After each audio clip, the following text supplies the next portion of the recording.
Bhatkal welfare hospital में AC और तहसीलदार वगैरह का दौरा हो गया।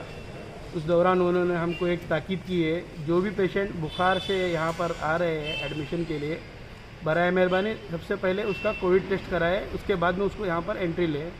बिना कोविड टेस्ट के हम लोग यहाँ पर उसको एडमिशन नहीं करा सकते। जो भी परेशानी है, मतलब बुखार, खांसी, सर्दी, कोविड टेस्ट होने के बाद हम लोग उसको यहाँ पर ट्रीटमेंट देंगे हमारी तरफ से। फिर बाकी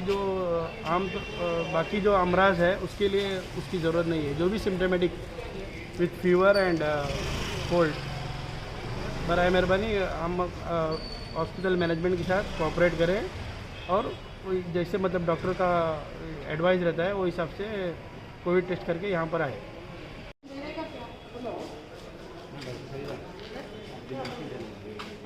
Dinner